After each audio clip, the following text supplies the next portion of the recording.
The final installment in the Star Wars saga, Episode 9, The Rise of Skywalker. They finally finished the run. Um,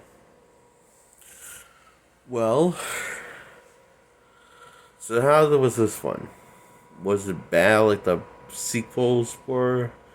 And this like the past two were in the sequel trilogy of Star Wars? No, it actually was the opposite outcome. Major surprise. Because this movie's pretty damn good, actually. I'm surprised that I keep on finding so many assholes or people seem like smart, intelligent people or nice people. They would keep on saying there's so many things that's not good about this movie. Is well, the hate it or like it, but no one really has really ever given it a 10 out of 10. And that seems kind of odd to me. Or no one's really given it like a A+ or 5 stars or on YouTube. At least none that I can find. Maybe maybe the more unknown YouTubers liked it. The more unknown ones, less known to me or in other people. Um, Maybe these have more positive, more good from this movie. Because this movie did really caught me off guard a bit. I mean, I was.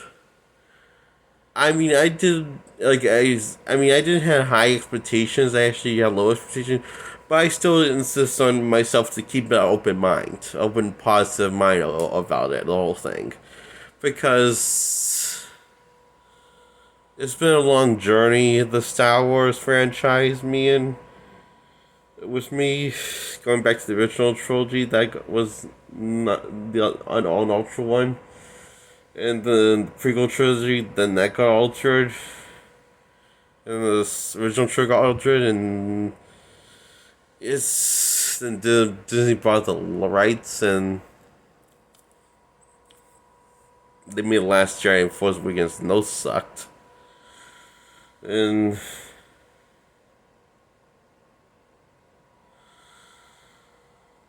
my problem with the Last Jedi is mainly are rehashing the same character flaws and character arcs, and was just a different setting with those two back to back, while loving to take well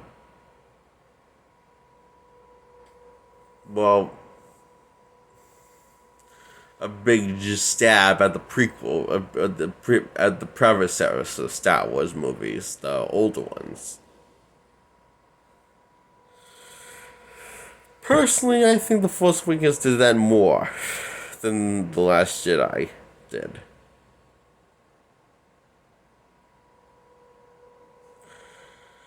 Um,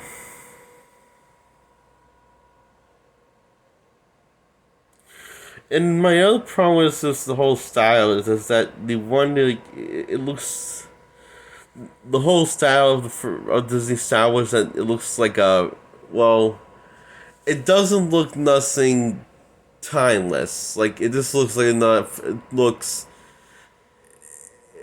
in terms of like still like another sci-fi movie, but without anything.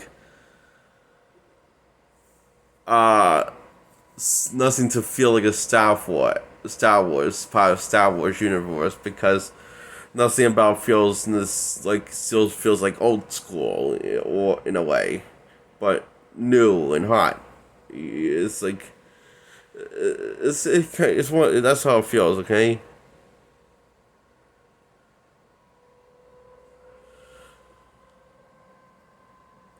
so yeah, it's like nothing feels like in the past two ones before Rise of Skywalker. The aesthetic just felt too like if it looks outside of Millennium Falcon, how it's presented, the presentation and the effects and the style, and within the style of the world, it felt very like a generic Star Wars. It felt very generic of a sci-fi movie that you've seen a bunch of times in terms of style, and now it's like, like and it kind of got worse than Last Jedi in a way, in that style, because it just is like it was so much unnecessary stuff in those movies, like that really didn't benefit the plot of the movie at all. It was like just choosing style over storytelling, and just for the sake of it, even though it doesn't really benefit the story at all. It actually kind of ruins it. And that's my problem with The Last Jedi and The Force Awakens, all, in a nutshell, all those reasons. What I like about this movie, The Rise of Skywalker, is that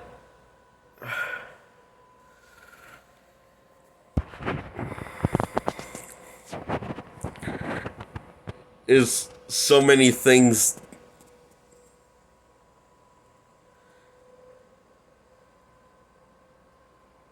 that had great outcomes that I wanted to see from the past two ones for the sequel trilogy.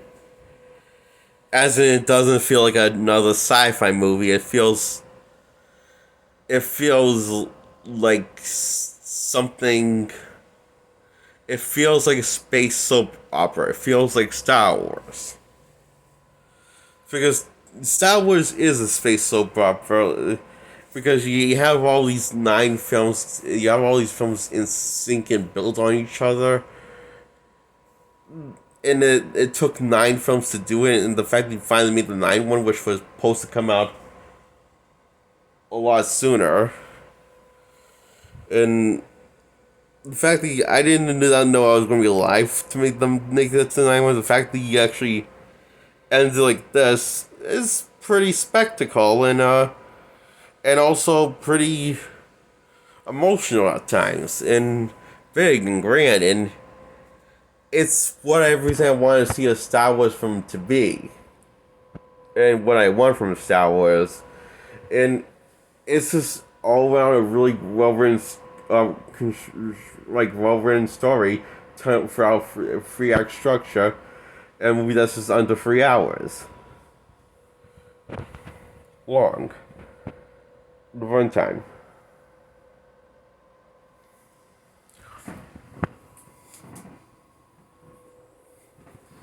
And another thing I like about this movie, it never once takes a stab at its Star Wars that came before it, the predecessors. That was my problem with the past two ones in the sequel trilogy. It loves to take stabs at the past. This one, it will make reference and pay homages, but it does it within the content of the story as the story is progressing.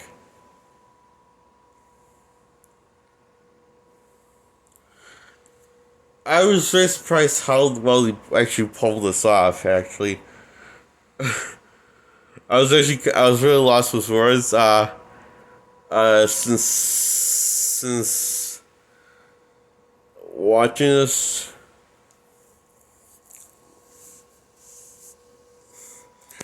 because when I was loving the movie from beginning to end,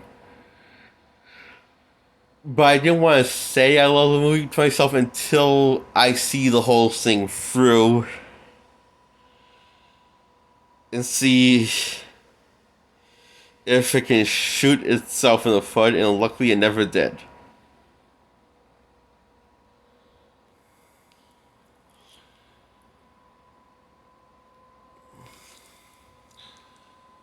It is a home run. This movie is a home run. this movie is nailed landing, basically. Uh, so, um,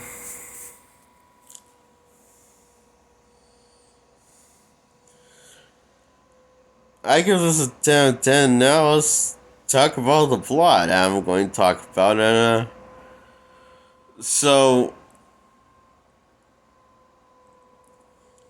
I like how, like, when the. I like how, I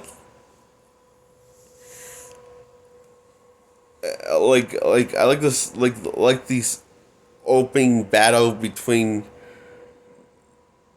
Ben Solo, and he's looking for this device, and he finds it after killing a bunch of people, and it's a really cool, badass opening fight scene. And we don't know what this thing is, but it apparently leads him to this stiff this I guess this place that's pretty much abandoned, until we found out that is Emperor Palpatine, and he says that he is every voice he's ever heard in his head, and that the first soul is just the beginning.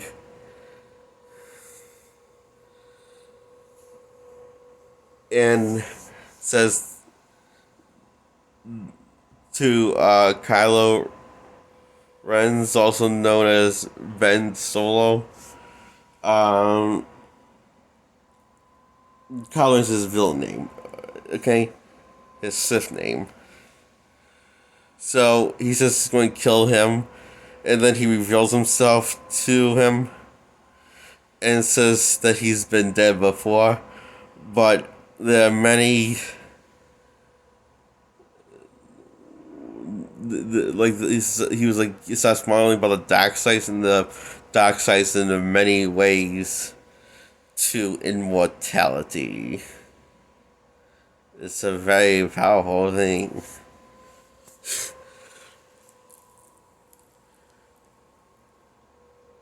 Now, I guess a lot of people hated that they brought him back, but I don't think I minded.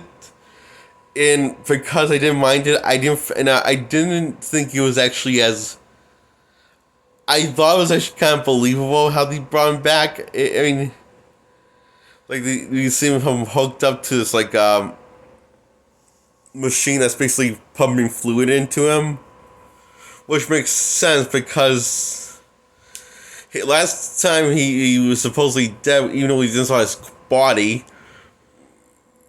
He did supposedly got badly electrocuted, and we can see the burnt wounds on his fingers, and his fingers have gone smaller, and some of them have decayed into ashes. So he has to have fluid pump into his body to keep him on basically on life support. And he it doesn't look like he has any pupils left, and so I'm assuming so it doesn't look like we can see his pupils at all. So he looks very creepy and very rough shape. So he offers Kylo to be the next Empire. I mean, the next Palpatine, if he can kill Rey. And he finds out that Rey is Palpatine's granddaughter. Is revealed later in the film. And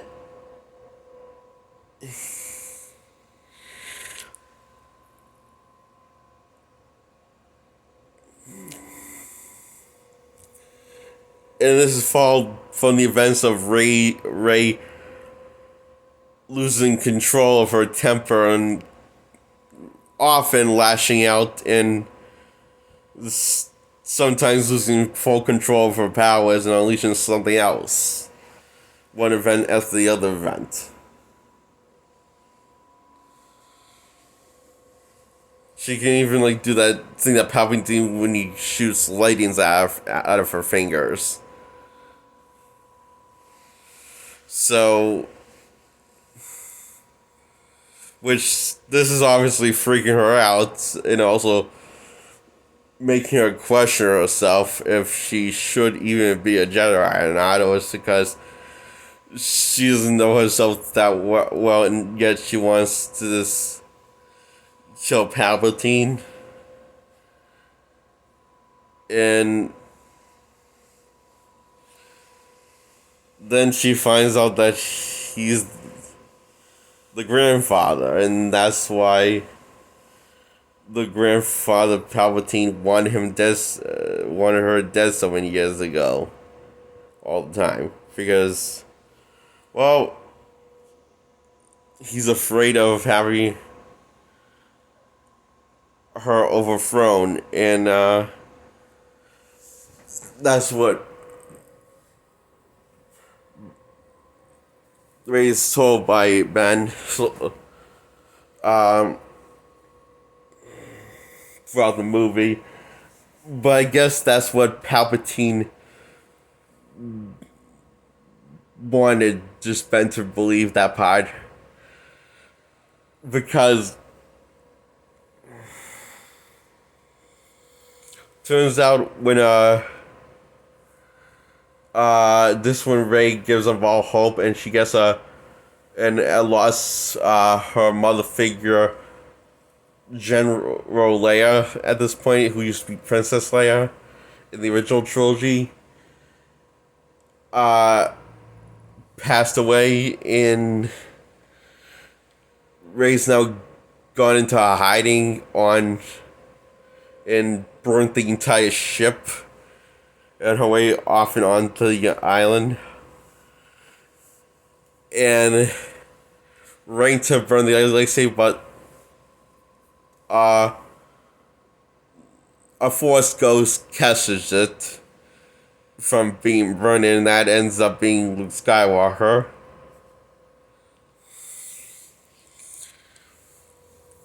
So she says she's doing what he did, which is basically giving up and letting the past die and not revealing the Jedi what would becoming a Jedi, like she was, like Leia was training her to be since the passing of Luke.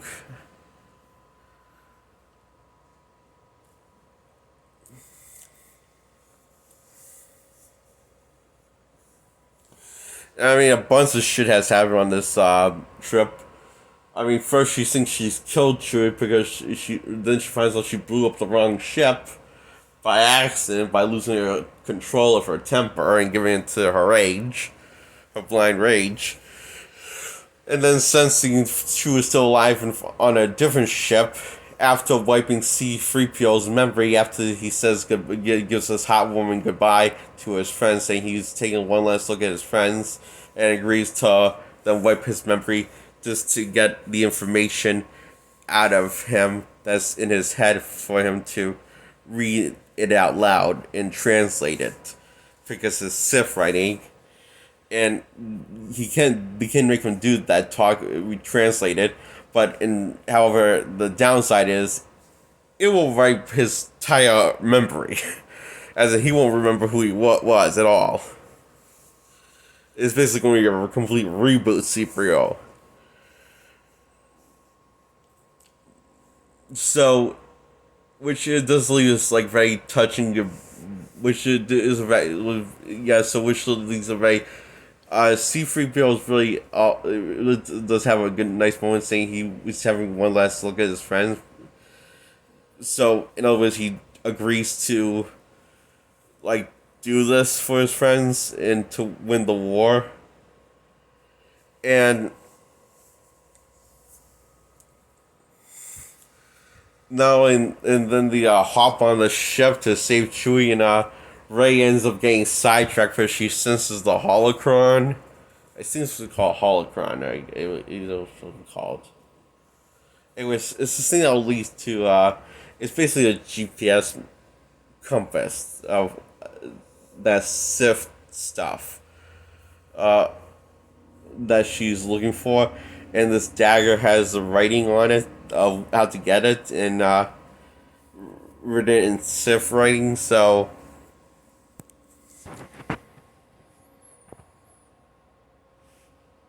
she basically abandons her friends when they're in the middle of trying to save Chewie. Which is a bit of a douche move. Where she keeps on getting sidetracked because she is again like letting her feeling she's like this us she's like really like it is weird because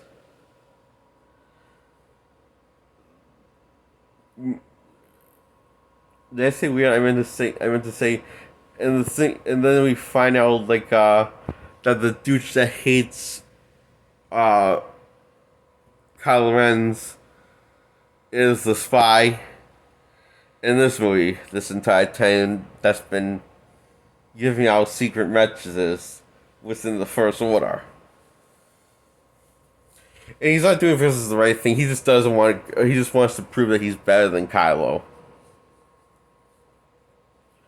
So he's just doing it for his selfish ego reasons, not because he wants to do the right thing. So Finn finds out by shooting him in the leg.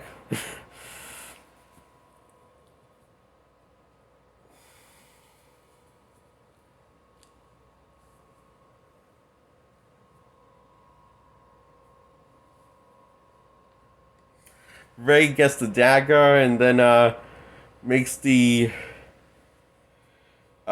escape with her friends, and then which leads to this place that she decides to take a little ship and not wait for her friends, and to get this map that will lead to the Emperor lair. Yeah, so she gets it. Kylo Ren takes from her and smashes it with his bare hands after she just got attacked by a opposite double gainer in when she was in the middle trying to escape that room from taking it. And which leads to Kylo Ren's and Rey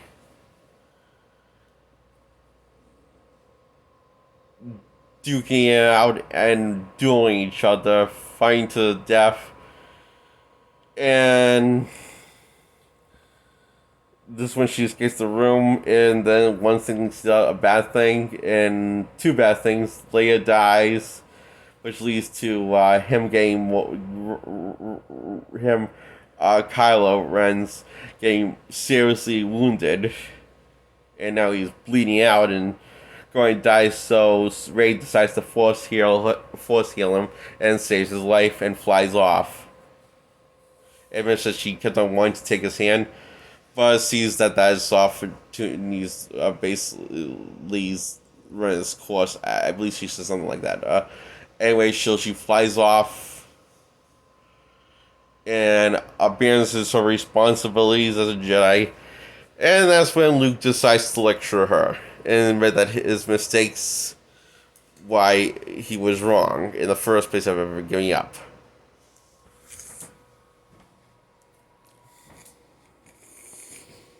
And Ben Solo decides Kylo Ren is dead by talking to his ghost of his father figure through the Force, and throws away his Sith lifesaver and goes to help Rey to defeat the Emperor. And so does the cavalry, the rest of the team that are following Rey's coordinates, while she's flying straight into danger. This is after her hope is restored once she is convinced and was a little convinced that Luke Skywalker spirit with the Force and says you shouldn't have to be afraid of who you are just because you're a Palpatine. Some things are more powerful than blood and more important, basically.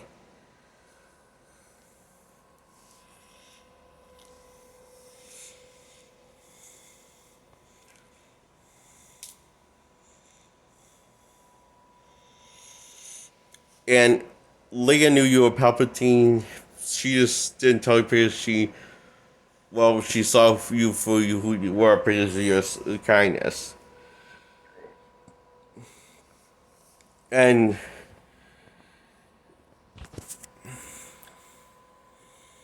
he decides to give uh, Ray the other lightsaber, Ray a lightsaber that was Leia's the last night of the last night of Leia and Luke's training together as of becoming Jedi's.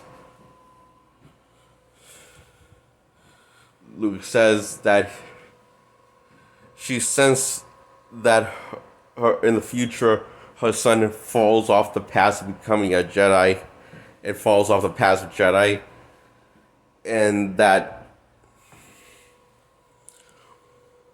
one day she hopes that someone could take the lightsaber and finish what she started.